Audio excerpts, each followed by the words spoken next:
Okay, so good afternoon everyone. आज हम लोग लेक्चर नंबर 6 को स्टार्ट करने वाले हैं। ओके, सो अभी तक हम लोगों ने एक्सपेरिमेंटल डिजाइन में टोटल 5 लेक्चर्स अपलोड कर चुके हैं, जिसमें सबसे पहले हमने समझा था जितने भी फंडामेंटल प्रिंसिपल्स हैं एक्सपेरिमेंटल डिजाइन के उनके बारे में। फिर हमने जाना था सीआरडी के बारे में, फिर आरसीबीडी के बारे में, फिर हमने उसके बाद हमने जाना था एलएसडी के बारे में, फिर हमने पोस्ट हॉक टेस्ट के बारे में जाना था। तो फिर आज का जो लेक्चर है टोटली वो बेस्ड है इंट्रक्शन एनोवा के ऊपर। हम लोगों ने जो पिछले लेक्चर्स में क्या क्या पढ़ा था एक बार पहले थोड़ा सा रिकॉल कर लेते हैं, उसके बाद इस लेक्चर को हम लोग स्टार्ट करते हैं। इससे हमें ये समझने में आसानी होगी कि इस लेक्चर का इंपॉर्टेंस क्या है। ठीक है, हम लोगों ने पढ़ा था हम लोगों ने पढ़ा था सीआरडी। ओके, हम लोगों ने सीआरडी पढ़ा था। सीआरडी क्या होता है?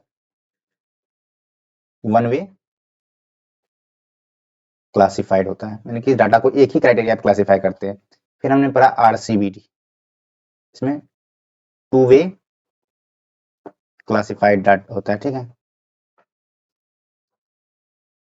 तीसरा हमने पढ़ा एलएसडी, ये थ्री वे क्लासिफाइड होता है। अभी हम लोग पढ़ने वाले हैं, क्या पढ़ने वाले हैं हम लोग? To way classification with interaction.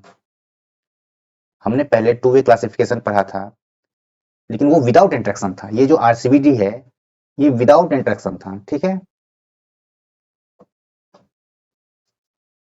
अब ये जो हम लोग पढ़ने वाले हैं आज के लेक्चर में वो है इंटरेक्शन के साथ टू वे क्लासिफिकेशन को हम लोग कैसे उसका एनोवा कैसे करते हैं। ठीक है, तो आप पूछोगे ये इंटरेक्शन क्या है, इसकी रिक्वायरमेंट क्या है, क्यों हमें जरूरत है इंटरेक्शन की?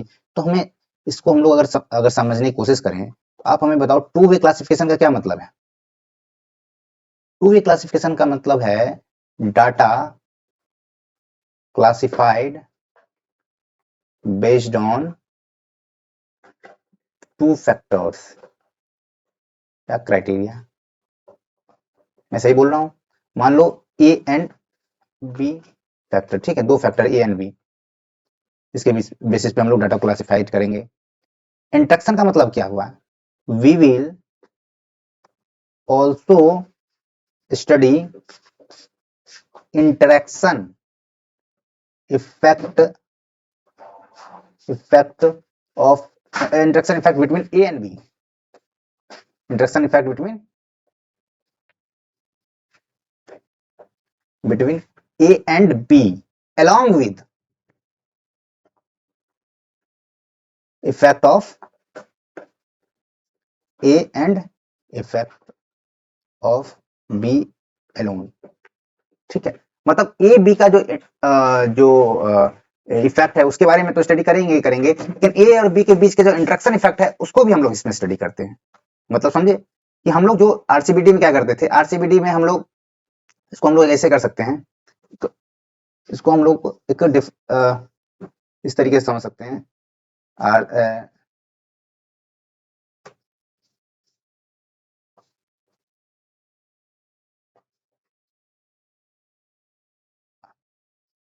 To way classification without interaction. ठीक है,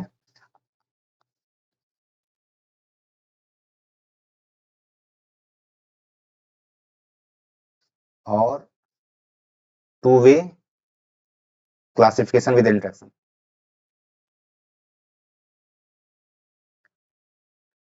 इसमें हम लोग क्या करते हैं? In this we study only effect of two factors. ठीक है, इन दिस वी स्टडी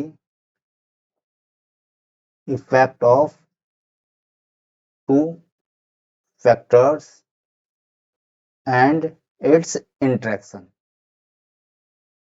मतलब समझे, इसमें सिर्फ दो फैक्टर की स्टडी करते हैं, उसके बीच का इंटरेक्शन की स्टडी नहीं करते, यानी कि हम लोग factor effect of factor A, effect of factor B, बस इन दोनों की स्टडी करते हैं। इसमें क्या करते हैं, effect of factor A, effect of factor B, effect of factor effect of interaction,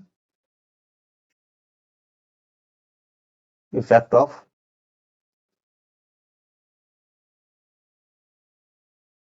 interaction between A and B. तो ये मेजर मेजर डिफरेंस है two way classification without interaction का और two way classification with interaction. मतलब जो without interaction होगा इसमें सिर्फ और सिर्फ दो, हम जानते हैं दो वे क्लासिफिकेशन है तो डाटा को दो फैक्टर के बेसिस पर क्लासिफाई करेंगे, सिर्फ हम उन दो फैक्टर की स्टडी करेंगे, यानी कि फैक्टर ए और फैक्टर बी का जो इफेक्ट होगा उसकी स्टडी करेंगे। जैसे टू वे क्लासिफिकेशन आरसीबीडी में हम लोग सिर्फ आरसीबीडी में सिर्फ हम लोग ट्रीटमेंट और रेप्लिकेशन की स्टडी करते थे, उसके अलावा हम लोग रेप्लिकेशन और ट्रीटमेंट का इंटरेक्शन के बीच कोई स्टडी नहीं करते थे। लेकिन to way classification with interaction में हम लोग मान लो दो फैक्टर है, एक फैक्टर मान लो वैरायटी है, दूसरा फैक्टर मान लो न्यूट्रिएंट है। हम वैरायटी और न्यूट्रिएंट, वैरायटी का अलग इफेक्ट समझेंगे, न्यूट्रिएंट का अलग इफेक्ट समझेंगे, और न्यूट्रिएंट और वैरायटी के बीच का इंटरेक्शन इफेक्ट को भी हम लोग to way classification with interaction model में समझने की कोशिश करेंगे। तो कुल मिला के ये इसका डिफरेंस है। तो हम लोग चलिए समझते हैं कि ये जो to way classification with interaction model है इसकी रिक्वायरमेंट क्या है, क्यों इसको पढ़ना जरूरी है, कहाँ काम आता है।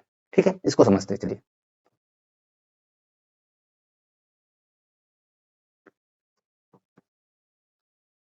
क्वेश्चन है, why do we need to study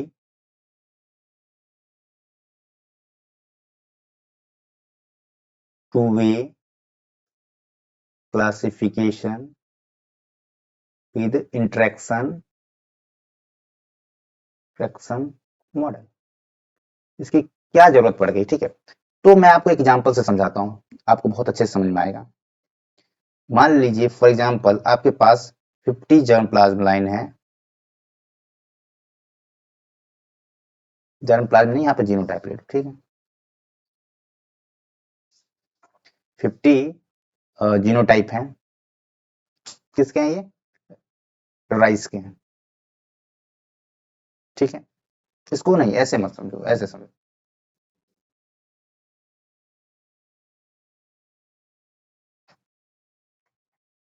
और आसानी समझ में आएगा।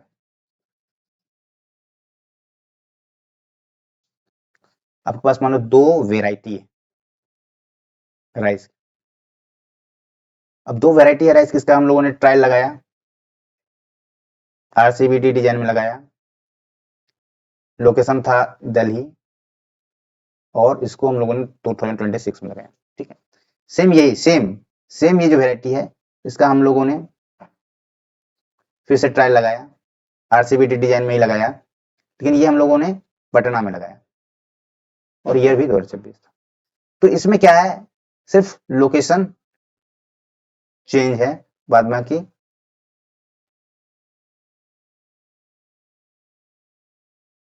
मतलब बाद बाकी सारे कंडीशन सिमिलर हैं। ठीक है, सिर्फ यहाँ पर जो चेंजेस है वो है लोकेशन के बीच में।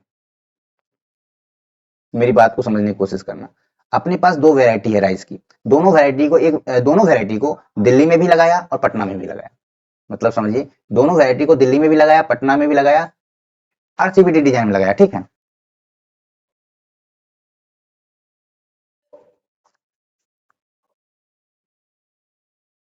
अगर मैं आपसे पूछूं अगर मैं आपसे पूछूं सवाल है कि आप हमें ये बताओ कि ये जो दो वैरायटी है, इन दो वैरायटी में कौन सी वैरायटी दिल्ली में बेहतर परफॉर्म करेगी, कौन सी वैरायटी पटना में बेहतर परफॉर्म करेगी, या दोनों वैरायटी दिल्ली में परफॉर्म करेगी, या दोनों वैरायटी पटना में परफॉर्म करेगी, या दोनों वैरायटी दिल्ली में परफॉर्म नहीं करेगी, या दोनों वैरायटी दिल्ली में पटना में परफॉर्म नहीं करेगी।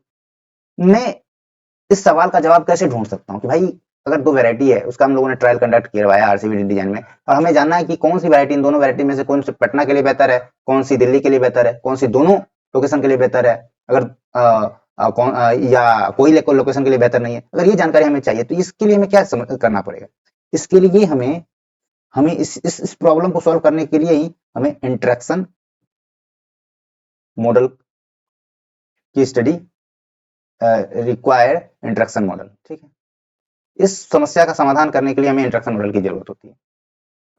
मान लो आपके पास डाटा, दोनों ट्रायल का डाटा है, मान लो आरसीबीडी में दोनों ट्रायल का डाटा आपके पास दिल्ली का भी है और पटना का भी है। तो आप क्या करोगे, आपके पास क्या होगा कंडीशन,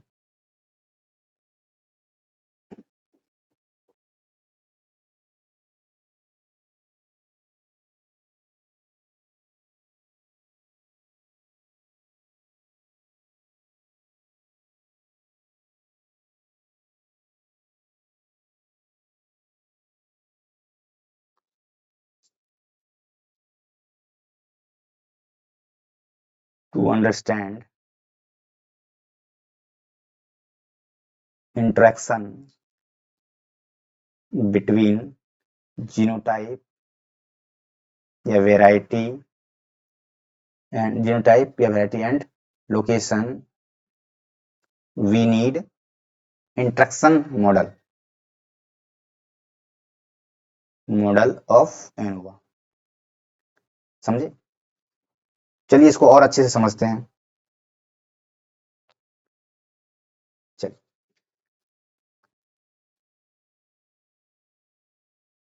आपने क्या किया, आपने आपने मान लो आपने क्या किया, मान लो जो फैक्टर ए है इस केस में वो क्या है, वो है मान लो वेराइटी। फैक्टर बी क्या है इस केस में, लोकेशन। समझे? अब मान लो अपने पास फैक्टर ए में मान लो चार, मान लो 5 वेराइटी है। मैं एग्जांपल लेता हूँ, अपने पास मान लो 5 वेराइटी है, ऐसे मान लो 5 क्या, मान लो ऐसे G1, G2, G3 ऐसे ऐसे करके GN। ठीक है, उसी तरीके से, ठीक है, इसको थोड़ा नीचे कर लेते हैं।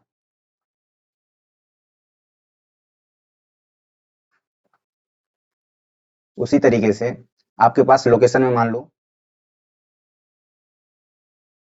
L1 है, L2 है, LN लोकेशन है। ठीक है, तो मान लो effect of first location, effect of first genotype in first location in first replication. समझना मेरी बात, इसको हम लोग कैसे लिखेंगे, effect of first genotype in first location in first replication, effect of first genotype in first location in second replication, effect of first genotype, मान लो इसमें रेप्लिकेशन है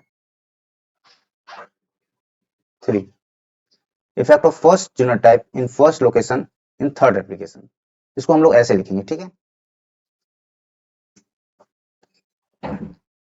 फिर मान लो लोकेशन 2 है तो इसको हम लोग कैसे लिखेंगे, effect of first genotype in first second location in first application, effect of first genotype in second location second application, effect of first genotype second location third application.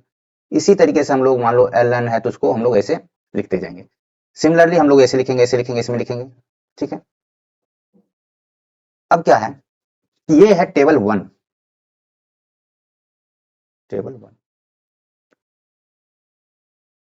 अगर मैं आपसे पूछूं इस केस में कि n कितना होगा, n होगा number of A factor, number of B factor और नंबर ऑफ एप्लीकेशन, ABR। ठीक है, अब इसी टेबल 1 से टेबल 2 को हम लोग कैसे बनाएंगे, टेबल 2। ठीक, जिसमें मान लो G1 है, G2 है,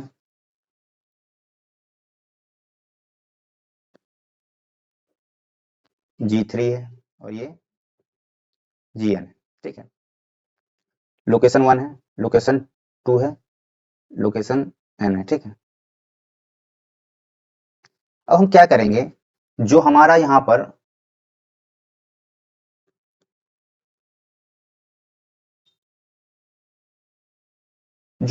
पर ये लोकेशन 1 में जीनोटाइप का जितना भी रेप्लिकेशन है उसका सम कर लेंगे। ठीक है, लोकेशन 1 में जितने जीनोटाइप 1 का, लोकेशन 1 का जो भी वैल्यू है सबको सम कर लेंगे। ठीक है, तो कैसा होगा, यहाँ पे आएगा, यानी कि जो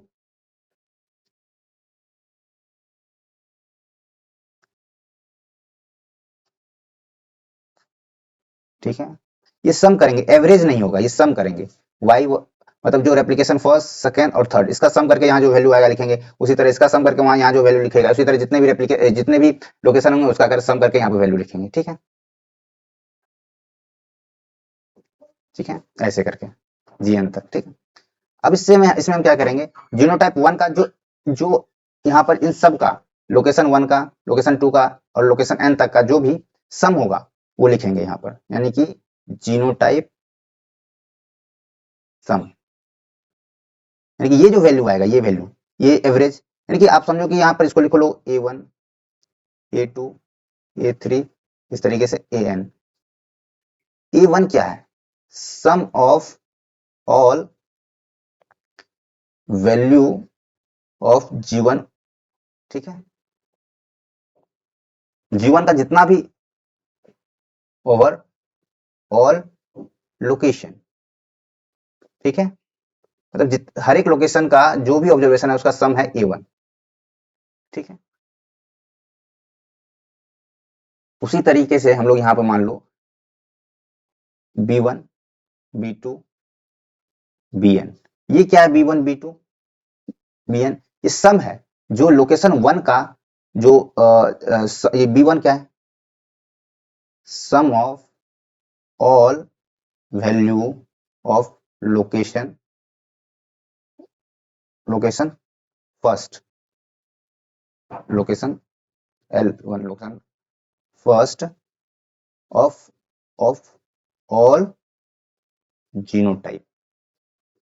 ठीक है, सारे जीनोटाइप का जो फर्स्ट लोकेशन का जो वैल्यू है उसको हम लोग सम कर देंगे, तो यानी कि B1, B2, B3, Bn जो भी है और ऐसे करके आ जाएगा।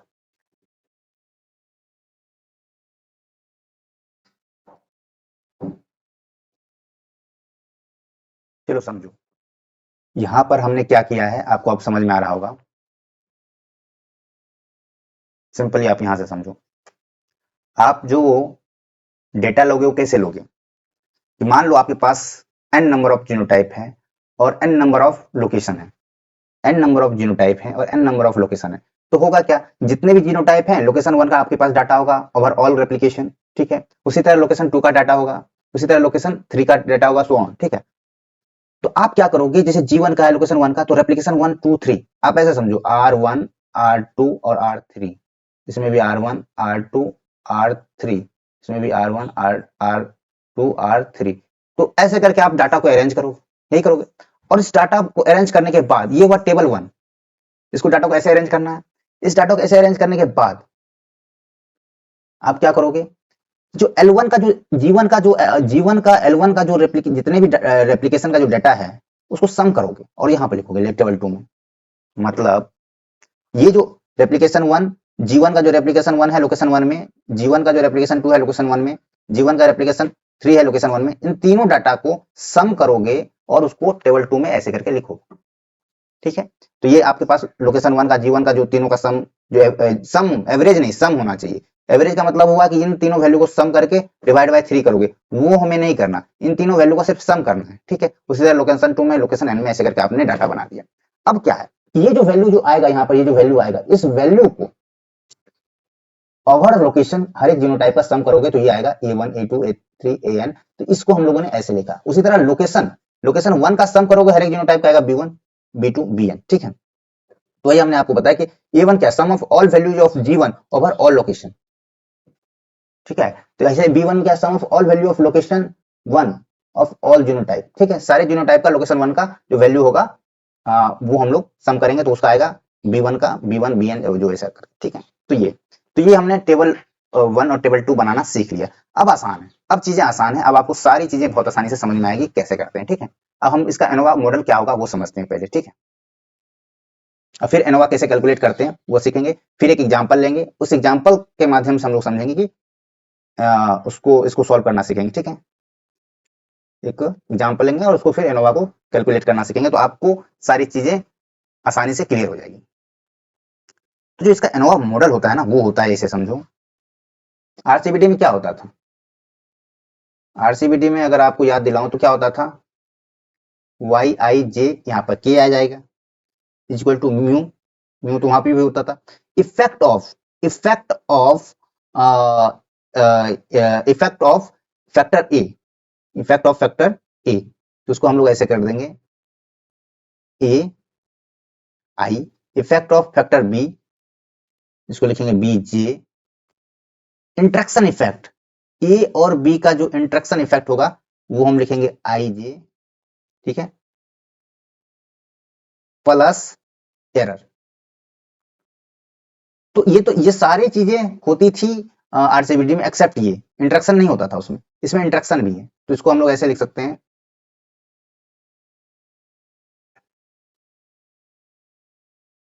इफेक्ट ऑफ फैक्टर ए, इसको लिखोगे इफेक्ट ऑफ फैक्टर बी। बस इसके बाद एरर आ जाता था आरसीबीडी मॉडल में विदाउट इंट्रैक्शन में, लेकिन इंट्रैक्शन में क्या होगा कि इंट्रैक्शन इफेक्ट भी आएगा, इंट्रैक्शन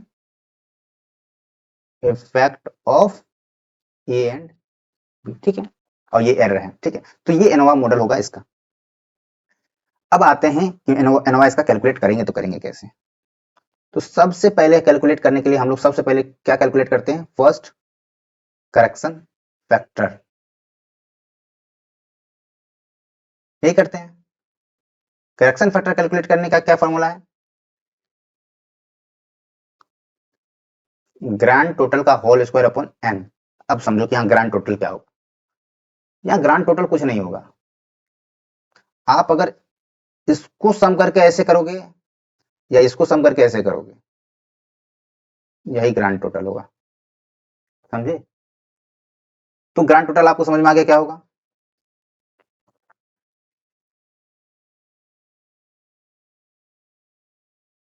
चलिए, तो यहाँ से आपको ग्रांड टोटल मिल जाएगा। और एन मैंने आपको पहले भी बता रखा कि एन एन कैसे कैलकुलेट करते हैं, ठीक है। एन तो यहाँ पर आएगा एबीआर, एबीआर कैसे आएगा, आप समझो कि 3 एप्लीकेशन है जी1 का और लोकेशन 1 में, तो समझो अगर मान लो 5 होता, 5 फैक्टर ए होता 5, ये होता 3 और ये होता 3, क्या 5 या 15 3 9 9 5 45 45 हो जाता है, ठीक है। उसी तरीके से आप इसमें कैलकुलेट कर सकते हो, इसका सिंपल फॉर्मूला है number of A factor, number of B factor and replication, ठीक है। चलिए, तो ये एन कैलकुलेट करना भी आपको मैंने बता दिया इस कंडीशन में, और इस कंडीशन में हमने आपको क्या कहते हैं, ग्रांड टोटल भी कैलकुलेट करना बता दिया, ठीक, ग्रांड टोटल, ओके। चलिए, तो यहाँ पर ये आएगा ग्रांड टोटल, इसका वैल्यू आप यहाँ से कैलकुलेट कर सकते हो। दूसरा है क्या निकालते हैं इसके बाद, टोटल सम ऑफ स्क्वायर। अब क्या है, टोटल सम ऑफ स्क्वायर निकालने के लिए हम लोग क्या करते हैं, टेबल 1 का उपयोग करेंगे, कभी भी टोटल सम ऑफ स्क्वायर निकालने के लिए टेबल 2 का उपयोग नहीं करोगे। इसको ऐसे लिख सकते हो, we will use table first data for calculating TSS, ठीक है। अब कहोगे कि इसको कैसे कैलकुलेट करेंगे, कुछ नहीं, ये जो वैल्यू है, ये जितनी वैल्यू है, इस वैल्यू का स्क्वायर करो, जितने भी ऑब्जर्वेशन है, यानी कि जितने भी ये एन जो नंबर ऑफ ऑब्जर्वेशन जितने भी है ना यहाँ पर, उन सारे ऑब्जर्वेशन का स्क्वायर करो, सम करो, माइनस करो करेक्शन फैक्टर से, सिंपल, ठीक है। तो सारे ऑब्जर्वेशन का सम करना और माइनस करना करेक्शन फैक्टर से, यही होता है आपका टोटल सम ऑफ स्क्वायर। तो टोटल सम ऑफ स्क्वायर क्या होगा, टोटल सम ऑफ स्क्वायर को हम लोग ऐसे भी डिनोट कर सकते हैं, ऐसे लिख भी सकते हैं कि sum of all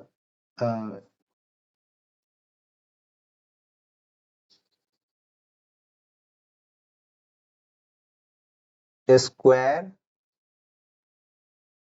the all observation and sum it और ये question add then minus with correction factor, इसको ऐसे भी प्रेजेंट कर सकते हैं अपन टीएसएस को, TSS equal to summation of Y I J के का whole square minus correction factor, ठीक है, ठीक है। चलिए, अब बात आती है तीसरा, थर्ड क्या हम लोग कैलकुलेट करेंगे?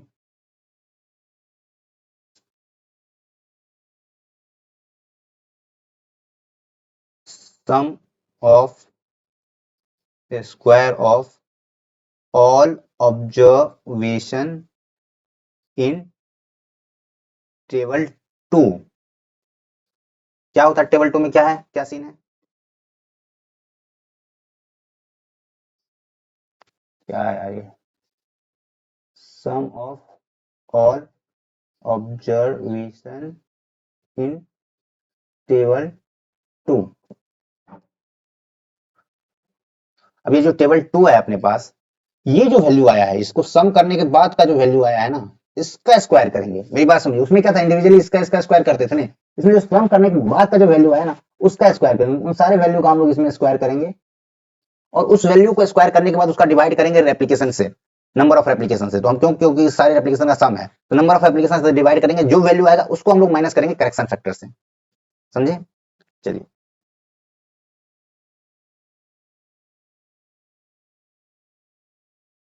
इसको ऐसे लिख सकते हैं, 1/r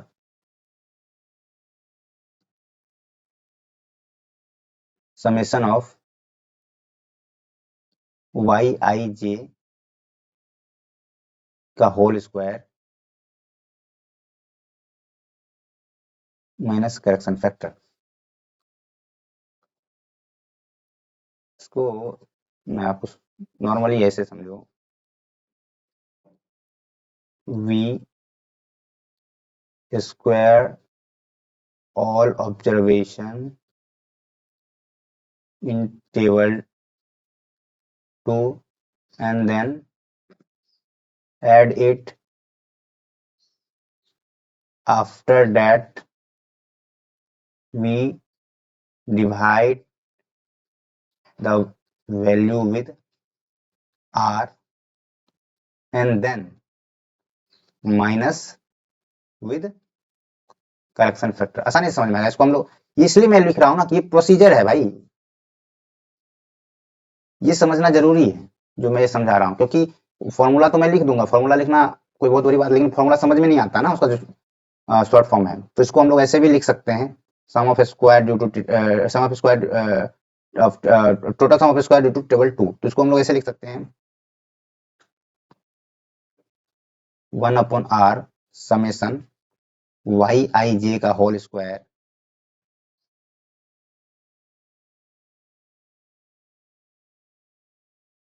ठीक है माइनस करेक्शन फैक्टर। चौथा हम लोग क्या निकालेंगे इसमें फिर, fourth, sum of square due to factor A. अब sum of square due to factor A निकालने का क्या तरीका है, बहुत आसान तरीका है। आप यहां देखो, ऐसे देखो कि जो फैक्टर ए है वो क्या है, जीनोटाइप। मैंने आपको पहले ही बता रखा है फैक्टर ए क्या है, जीनोटाइप को हमने फैक्टर ए कह रखा है, और लोकेशन को फैक्टर पी कह रखा है। ठीक है, अब फैक्टर ए का जो समेशन है इसका स्क्वायर करो, यानी कि ए1 का स्क्वायर प्लस ए2 का स्क्वायर प्लस ए3 का स्क्वायर प्लस एन का स्क्वायर। ठीक है, इसको डिवाइड करो total number of factor B से, ठीक है, बी और आर से, उसके बाद फिर माइनस कर दो उसको करेक्शन फैक्टर से। तो ये इसका फॉर्मूला निकालने का, क्या करना है इसके लिए, कुछ नहीं करना है, इसको कह सकते हैं sum of square due to ए। इसको निकालने का क्या फॉर्मूला है, बहुत आसान फॉर्मूला है, जो कि हम लोग पहले से ही पढ़ते आ रहे हैं। इसका कैसे निकालते हैं, ए1 का स्क्वायर प्लस ए2 का स्क्वायर प्लस, ऐसे करते हुए एन का स्क्वायर होगा माइनस, इसको डिवाइड करो 1 बी आर से। अगर ए का निकालना है तो बी आर से डिवाइड करेंगे, अगर बी का निकाल रहे होते तो ए आर से डिवाइड करते हैं माइनस करेक्शन फैक्टर। उसी तरह से अगर हमको निकालना है सम ऑफ स्क्वायर, पांचवा, sum of square due to factor B, इसको ऐसे भी कर सकते हैं फैक्टर बी। तो इसको इसको निकालने का क्या फॉर्मूला है, सिंपल समझो, 1/AR, बी का निकाल रहे तो AR, B1² प्लस B2² ऐसे तो BN² minus correction factor, simple है, ठीक है।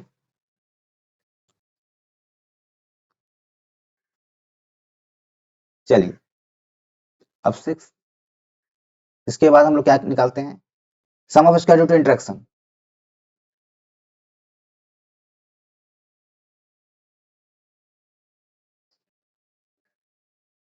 बिटवीन ए एंड बी, यही तो है जो हम लोग सिंपल जो विदाउट इंटरेक्शन एनोवा वाले जो आरसीबीडी में नहीं निकालते थे। इसमें स्पेशल क्या है, क्योंकि इसमें हम लोग इंटरेक्शन निकालते हैं ए और बी का, तो ये कैसे निकालते हैं इसको समझना बहुत इंपॉर्टेंट है। समझने का क्या है इसमें, ये सम ऑफ स्क्वायर जो तो ए बी है ना, इसको निकालने का क्या तरीका है, sum of square due to table 2 minus sum of square due to A minus sum of square due to B, ये कर दोगे ना तो आपका sum of square due to interaction आ जाएगा, ठीक है। ये सिंपल इसका फॉर्मूला है।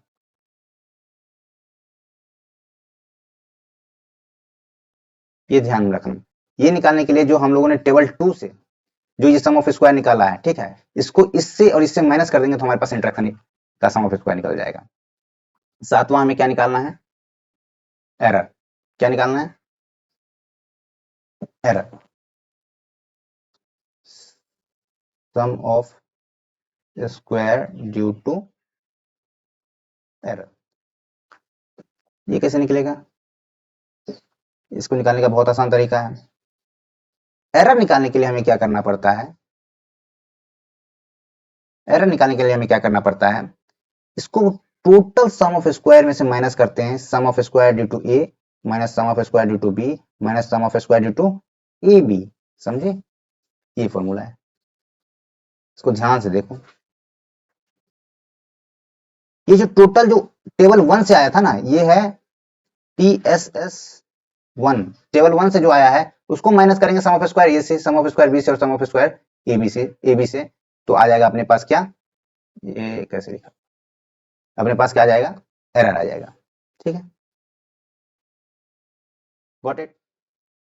चलो अब हम लोग बनाते हैं, ये हमने सारा चीज निकालना सीख लिया, अब हम बनाते हैं एनोवा टेबल। तो एनोवा टेबल में आपको पता ही है कि एनोवा टेबल में क्या क्या होता है, सबसे पहले क्या होता है, source of variation, ANOVA table बनाते हैं, ये जानना जरूरी है, फिर ये आप चीज समझ लो, फिर एक क्वेश्चन के माध्यम से हम लोग समझेंगे और बहुत आसानी से आपको सारा कॉन्सेप्ट क्लियर हो जाएगा। सोर्स ऑफ वेरिएशन,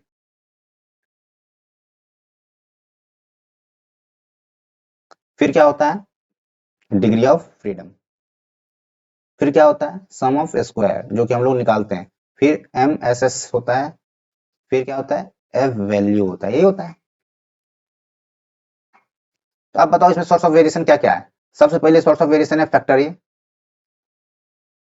फैक्टर ए, फिर क्या है, फैक्टर बी, फिर क्या है, इंट्रैक्शन ए एंड बी, ए और बी के बीच में इंट्रैक्शन, फिर क्या है, एरर, एरर के बाद क्या है, टोटल, यही है।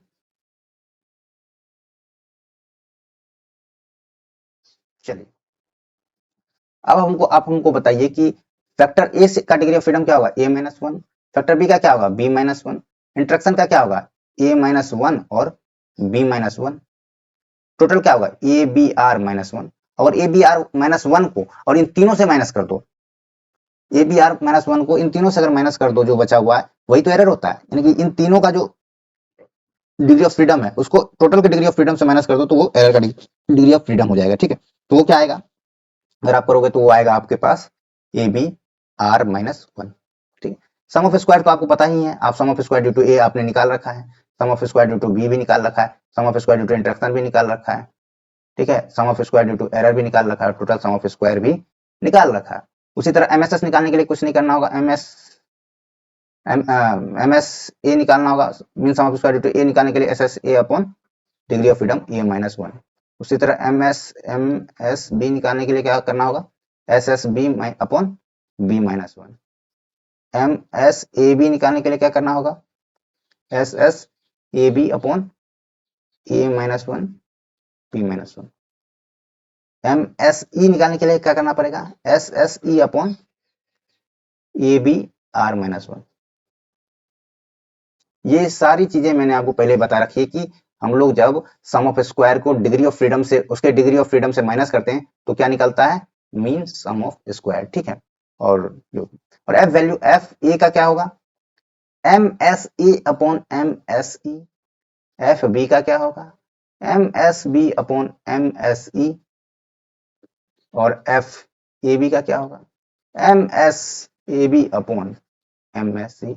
अब यहाँ पर जो ए बी और ए बी का जो एफ वैल्यू निकला, उस एफ वैल्यू को हम लोग क्या करते हैं, उसको एफ वैल्यू को हम लोग कंपेयर करते हैं टेबुलेटेड से। ये जो तीनों वैल्यू जो निकला वो कैलकुलेटेड है, उसको हम लोग कंपेयर करते हैं टेबुलेटेड से। जब हम लोग इन तीनों वैल्यू को कंपेयर करते हैं टेबुलेटेड से, तब हम लोग पता कर पाते हैं कि जो फैक्टर ए सिग्निफिकेंट आया कि नहीं, फैक्टर बी सिग्निफिकेंट आया कि नहीं, फैक्टर सी सिग्निफिकेंट आया, सॉरी फैक्टर ए बी मतलब interaction between A and be significant आया कि नहीं, समझे। अगर ये, अब इसको ऐसे समझो, पहला केस,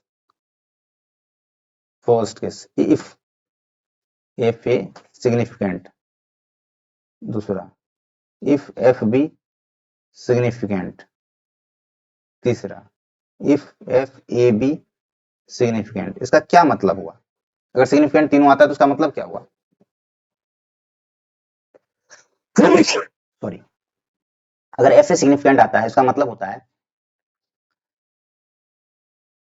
कि there is significant difference present among factor A, ठीक है। फैक्टर ए कौन था यहाँ, जीनोटाइप, तो जीनोटाइप के बीच में सिग्निफिकेंट डिफरेंस प्रेजेंट है, फैक्टर ए और you can say factor A, ठीक है।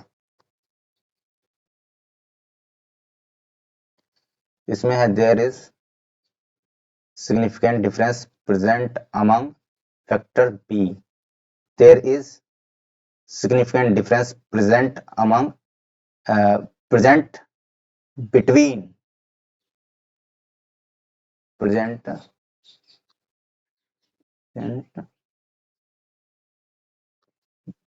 in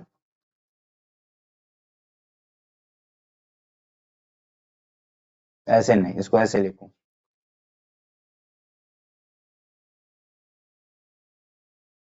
एफ ए बी अगर सिग्निफिकेंट आता है तो उसको लिख सकते हैं there is significant interaction present between A and B, A and B के बीच में सिग्निफिकेंट इंटरेक्शन प्रेजेंट है, ठीक है। तो उसको फैक्टर लिखो, फैक्टर ए एंड बी, ठीक है,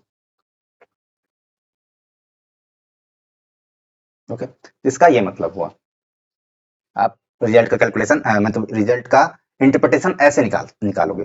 तो आई होप मैंने ये जो एनोवा पार्ट है इंटरेक्शन मॉडल का वो हमने आपको समझाया। चलिए अब हम एक एग्जांपल लेके इस पूरे कॉन्सेप्ट को आसानी से समझते हैं, क्योंकि एग्जांपल से चीजें ना और क्लियर होती। ये तो मैंने अपने हिसाब से जो जितना समझाना था वो मैंने आपको समझा दिया आसानी तरीके से, लेकिन मैं एक एग्जांपल के माध्यम से पूरे हर एक स्टेप को, हर एक चीजों को कैलकुलेट करके आपको दिखाऊंगा, जिससे आपको और चीजें जो भी थोड़ी बहुत कंफ्यूजन रह गई होगी वो क्लियर हो जाएगी।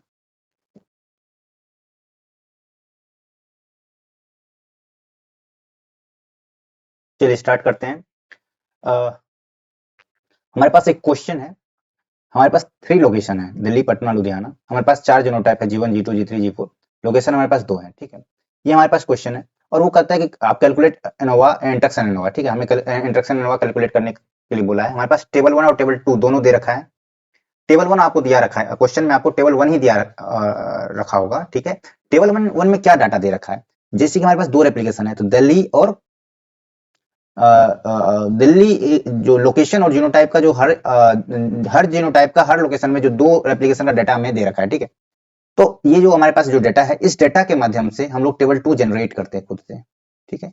आपको टेबल 1 दिया रहेगा, अब टेबल 1 से टेबल 2 को हम लोग बनाएंगे। कैसे बनाएंगे, हमने आपको कैसे बताया था बनाने के लिए, हमने आपको क्या बोला था कि जो आपके पास ये जो वैल्यू होगा इसको आप सम करोगे, एवरेज नहीं करोगे, इसको आप सम करोगे। यही हमने सारे को सम किया, सारे सम करके हमारे पास ये वैल्यू आया। और जब हम ये वैल्यू आने के बाद हम लोगों ने क्या कैलकुलेट करने के लिए बोला था आपको, लोकेशन यानी कि ये मान लो ये दिल्ली है, दिल्ली लोकेशन का जो सम होगा वो ये है।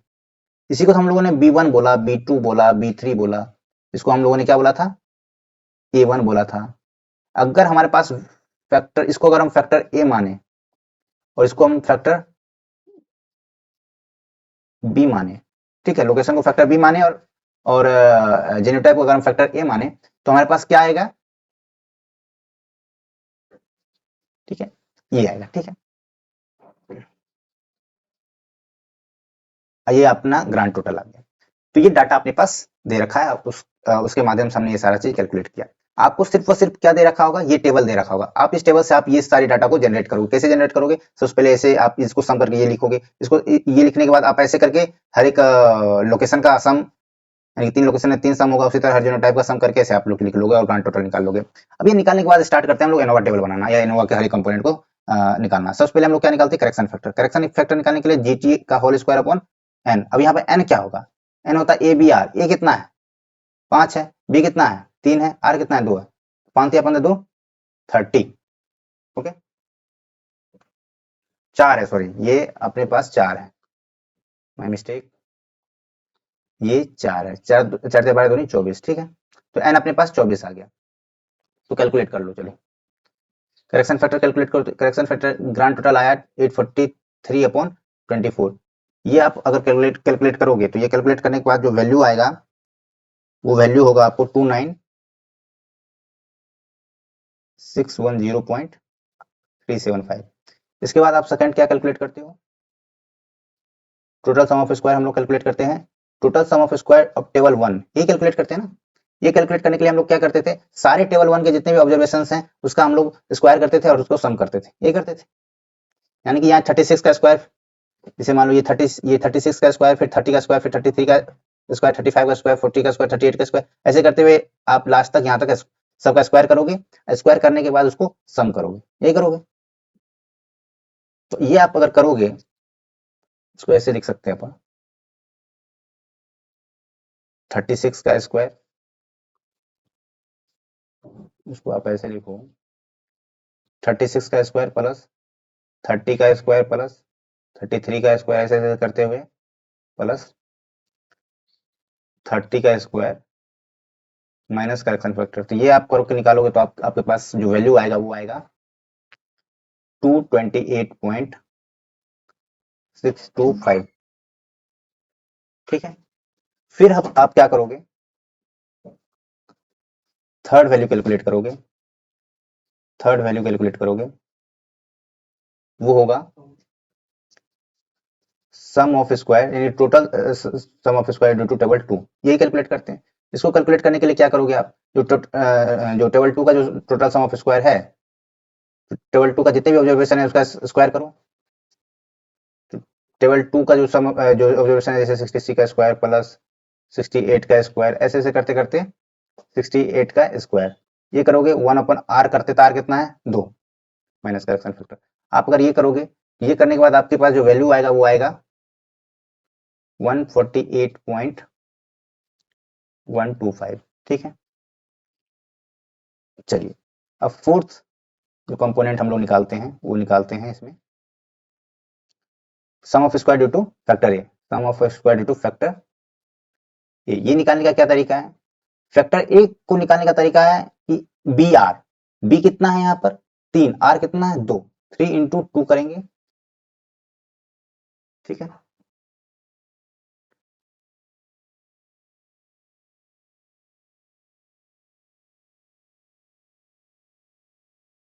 वेट अ सेकेंड,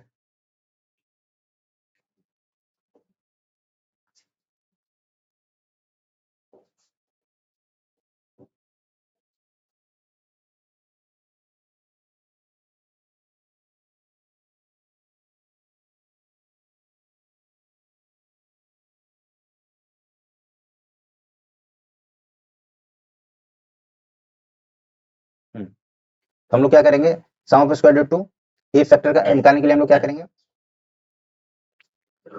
202 का स्क्वायर प्लस 209 का स्क्वायर, ऐसे ऐसे करते करते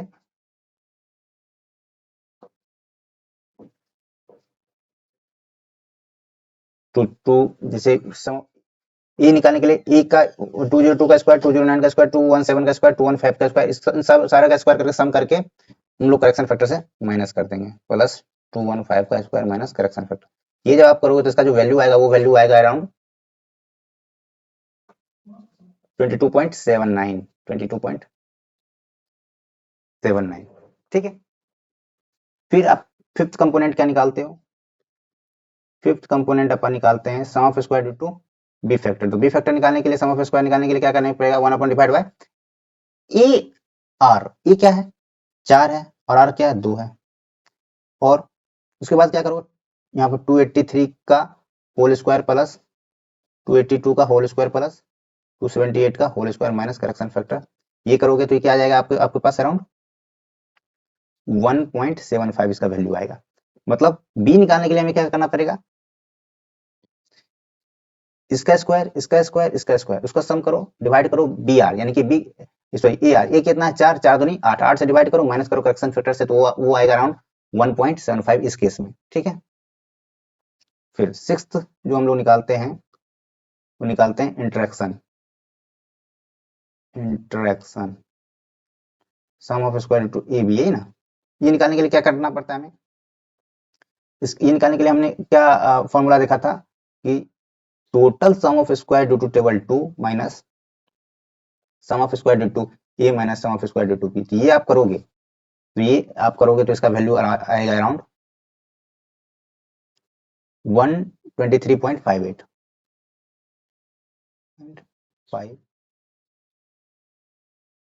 ओके। फिर सेवंथ हम लोग निकालते हैं एरर। सेवंथ क्या निकालते हैं? एरर, EMS, या इसको, ठीक है, इसको EMS कह दो या इसको ऐसे कह सकते हो MSC। ठीक है, SSC, सॉरी, हाँ। SSC निकालने के लिए हमें क्या करना पड़ता है?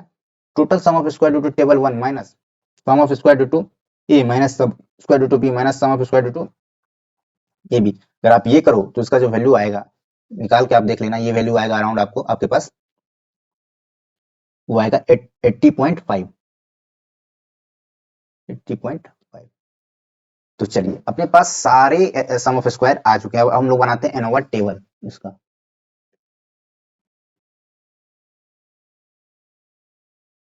इसका एनोवा टेबल बनाने के लिए हमें क्या करना पड़ेगा? सबसे पहले क्या लिखते हैं हम लोग एनोवा टेबल बनाने के लिए?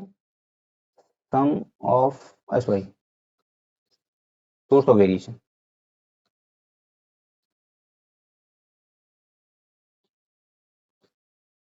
फिर क्या लिखते हैं? Degree of freedom. फिर क्या लिखते हैं? Sum of square. फिर क्या लिखते हैं? Mean sum of square.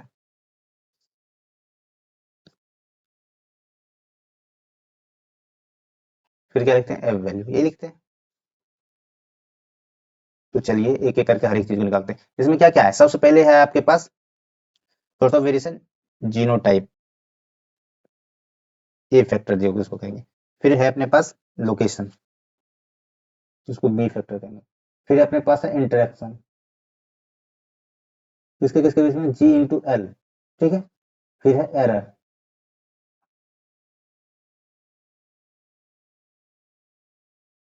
Error के बाद है टोटल। ठीक है, ये सोर्स ऑफ वेरिएशन इस केस में है। डिग्री ऑफ फ्रीडम, अब बताओ कि ए कितना है अपने पास? ए है 4, 4 माइनस 1 करेंगे 3।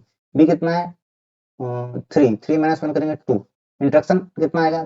3 इंटू 2 6। टोटल कितना है? A B R minus 1। तो ए बी आर कितना है? ए है अपने पास 4, बी है 3, 4 12, यानी कि 24 माइनस 1 यानी कि 23। 23 में से 3 माइनस करो 20, 20 में से 8 माइनस करो 12। एरर का डिग्री ऑफ फ्रीडम आएगा 12। सम ऑफ स्क्वायर हमने सबका निकाल लिया है। अगर आप इसको यहाँ पर पुट कर दो तो सम ऑफ स्क्वायर ड्यू टू ए जो जीनोटाइप है उससे उसका अगर देखो तो 22.79 आता है। लोकेशन के बेसिस पे अगर आप देखोगे तो 1.75 आएगा।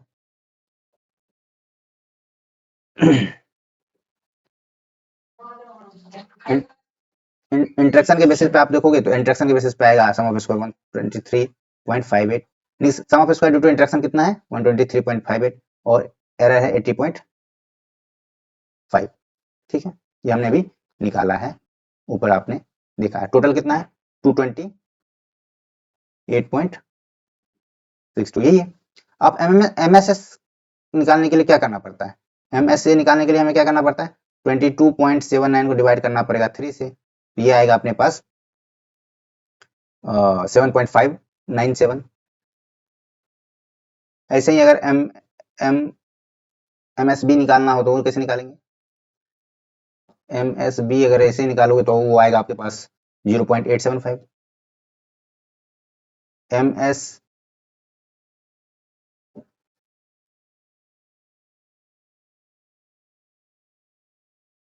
इसको G लिखो, जीनोटाइप ये लिखो L, इसको लिखो GL, ठीक है। तो ये कैसे क्या आएगा? 20.598 और एरर का क्या आएगा? MSE क्या आएगा? 6.08। अगर FA निकालना होगा तो फिर क्या FA या FG ऐसे कर लो, यहाँ पर हम A को G से डिनोट करते हैं। FG निकालना होगा तो क्या करेंगे? ये जो वैल्यू आया है इस वैल्यू को डिवाइड करेंगे MSE से, यानी कि 7.597 डिवाइड बाय MSE क्या होगा? 6.708। ये अगर आप कैलकुलेट करोगे तो ये अराउंड आएगा अप्रोक्स 1.13। उसी तरह FL निकालोगे,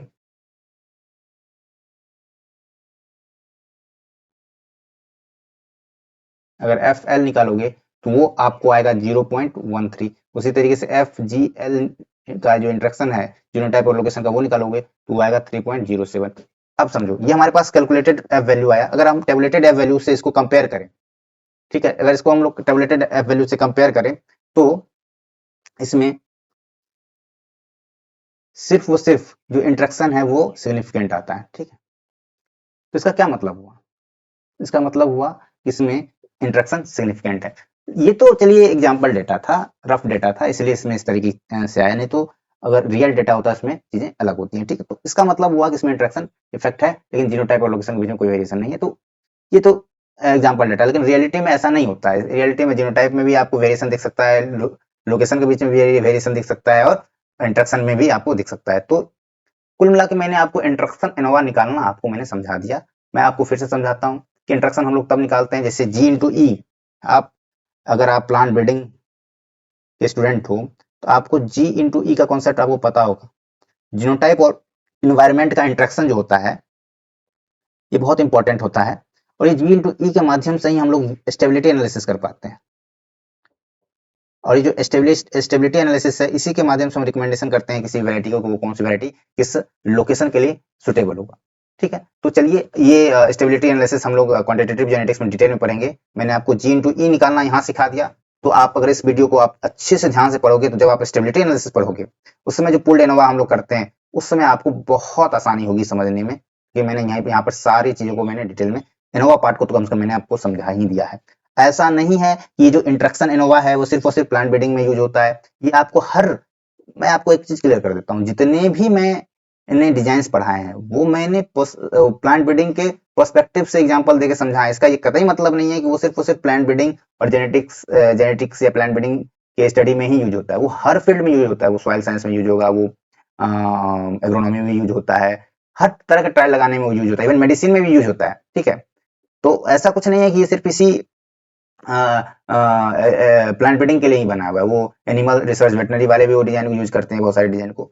तो ये कॉन्सेप्ट है, क्योंकि मैं प्लांट ब्रीडिंग से हूं तो मैं प्लांट ब्रीडिंग का एग्जांपल देकर समझाता हूं, लेकिन ये जो कॉन्सेप्ट है वो अगर आप समझ लोगे तो उसको यूनिवर्सली कहीं भी अप्लाई कर सकते हो। तो चलिए आज हम लोगों ने इंट्रैक्शन एनोवा को समझने की कोशिश की, और जिस हद तक समझा जा सकता था हमने ट्राई किया समझने का। तो आई होप कि आपको ये वीडियो समझ में, ये वीडियो लेक्चर आपको समझ में आया हो अच्छे से। किसी भी तरह की कोई भी अगर आपको कंफ्यूजन होता है, किसी तरह का कोई भी डाउट होता है, तो आप इस वीडियो को क्या कहते हैं कि आप इस वीडियो कमेंट में आप उस चीज को अपनी राय को रख सकते हैं, ठीक है। और मैं आपसे आग्रह करूंगा कि आप इस YouTube चैनल को सब्सक्राइब कर ले, ताकि इसी तरह का जो वीडियो आएगा तो आपको उसका नोटिफिकेशन आपको मिल सके, ताकि आप उस वीडियो को देख सके और चीजों को समझ सके। तो आज का जो लेक्चर था एक्सपेरिमेंटल डिजाइन का, जो पूल्ड एनोवा था या इंट्रैक्शन एनोवा था, उसका हम लोगों ने जो वो वाला पार्ट हमने आज कवर किया। फिर नेक्स्ट लेक्चर में हम लोग दूसरे टॉपिक को कवर करेंगे। चलिए बहुत बहुत धन्यवाद।